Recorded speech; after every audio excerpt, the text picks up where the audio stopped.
تو prime minister Imran Khan کی میں بات کر رہا ہوں چوہدری صاحب، ان کے علم میں یہ ساری چیزیں آ چکی ہیں، اور کل جو انہوں نے صبح مبارک دیتے ہیں ان کو، کل جو صبح انہوں نے ٹویٹ کیا تھا وہ اس میں بٹوین دا لائن وہ ساری باتیں کر گئے، وہ ذرا سن لیں کیونکہ ابھی اندر خانے چل رہا ہے معاملہ۔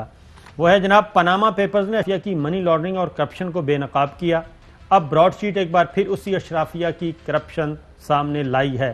اب وزیر اعظم عمران خان نے اشرافیہ کا ورڈ سوچ سمجھ کے یوز کیا ہے، اس میں اکراس دا بورڈ وکٹ کے چاروں طرف کھیلنے والے وہ سارے کے سارے شامل ہیں۔ اشرافیہ ایسے انکشافات کو انتقامی کارروائیوں کا نام دے کر خود کو نہیں چھپا سکتی، یہ تمام انکشافات وہی ہیں جن کے لیے 24 سال سے لڑ رہا ہوں۔ کرپشن کو پاکستان کی ترقی میں سب سے بڑا خطرہ سمجھتا ہوں۔ لوٹ مار کرنے کے لیے اشرافیہ حکومت میں آتی ہے، اشرافیہ کرپشن کی کمائی باہر بھیجنے کے لیے منی لانڈرنگ کرتی ہے، اشرافیہ باہر پیسے بھیج کر سمجھتی ہے کہ پاکستان سے قوانین بچ جائے گی، پاکستان کے قوانین سے بچ جائے گی، سیاسی رابطوں سے یہ NRO لیتے ہیں تاکہ کرپشن کا پیسہ محفوظ رہے۔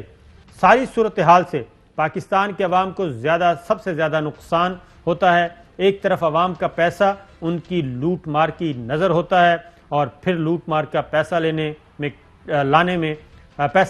لوٹ مار کا پیسہ واپس لانے میں ٹیکس دینے والوں کا پیسہ لگتا ہے۔ NRO دینے کی وجہ سے یہ سارے پیسے ضائع ہوتے ہیں۔ کرپشن کے یہ تمام انکشافات ابھی صرف آغاز ہیں۔ براڈ شیٹ سے اشرافیہ کی منی لانڈرنگ کے حوالے سے شفافیت چاہتے ہیں، جاننا چاہتے ہیں براڈ شیٹ کو مزید تحقیقات سے کس نے روکا۔ تو چوہدری صاحب، یہ سچویشن ہے جو بات ہم بار بار جو ایک اسٹیبلش کرنے کی کوشش کر رہے ہیں۔ وزیر اعظم عمران خان اس بارے میں بریفنگ لے چکے ہیں، ان کو بتایا جا چکا ہے، ان کو اس خط کے بارے میں بھی علم ہو چکا ہے جس میں یہ سارا کچھ ہے۔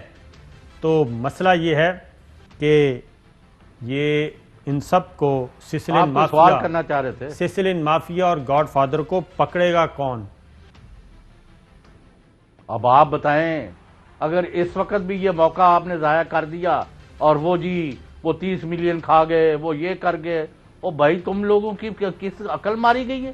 وہ بلینز آف ڈالر کی بات کر رہا ہے کہ میں یہ ایکسپوز کرتا ہوں اور پاکستان کو دلواتا ہوں، تم 30 ملین کی باتیں کر رہے ہو، جیسے انہوں نے کبھی نقصان نہیں کیا پاکستان کا۔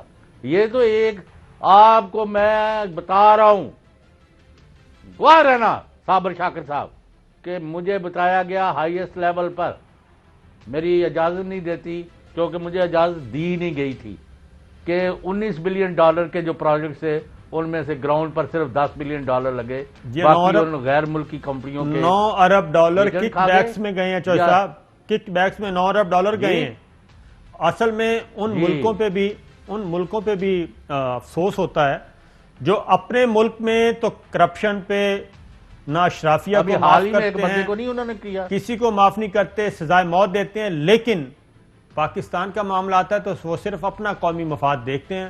وہ کہتے ہیں جناب کک بیکس لیں لیکن ہمارا کام ہونا چاہیے۔ تو یہ 9 ارب ڈالر ان کے کک بیکس انہوں نے وصول کیے ہیں پچھلے 10 سالوں میں، اور انہی چند لوگوں نے دیے ہیں۔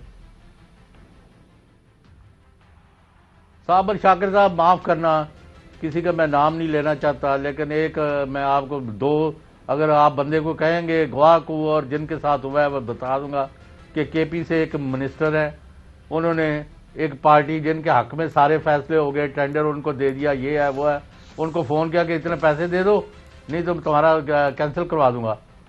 اچھا، یہ مراد صحیح نہیں ہے، میں یہ آپ کو بتا دوں۔ تو انہوں نے کہا بھئی ہمارا تو ہو گیا ہے، ہم نے لوئسٹ ہے، ہمارا جو قاعدہ قانون ہے اس کے مطابق ہمیں مل چکا ہے، تو آپ کو پیسے کوئی کام آپ دلوائیں گے تو ہم دے دیں گے آپ کو۔ انہوں نے کہا دیں آج نہیں تو آپ کا کینسل۔ تو اگلے دن جناب چیئرمین نے ان کا کینسل کر کے، یہ ہو رہا ہے، یہ ختم ہونا چاہیے۔ میں کہتا ہوں کہ نہ کسی کو اللہ کا خوف ہے، نہ ان کو قانون اور آئین کا، اسی لیے گلزار احمد اور ان سے پہلے ثاقب نثار جیسے لوگ غنیمت ہیں جو جان پر، عزت پر، آبرو پر، ہر چیز پر کھیل کے ان لوگوں کی آنکھوں میں آنکھیں ڈال کے ان کو پکڑنا چاہتے ہیں۔ یہ چوہدری صاحب چاہیے کہ اب وقت آ گیا ہے، پاناما جیسا سو موٹو نوٹس ہو جائے اور اسٹیٹ سپریم کورٹ کے ساتھ کھڑی ہو جائے تو براڈ شیٹ کمپنی کے ذریعے بہت کچھ حاصل کیا جا سکتا ہے. اور براڈ شیٹ کے کیا مزید بھی جو بھی چینل استعمال کرنے ہوں کیونکہ ان کے پاس ساری چیزیں ہیں. اب Fly with PIA and save gold. Register now. Scan QR code and register yourself to get gold and loyalty benefits. Powered by ARY Sahulat Wallet.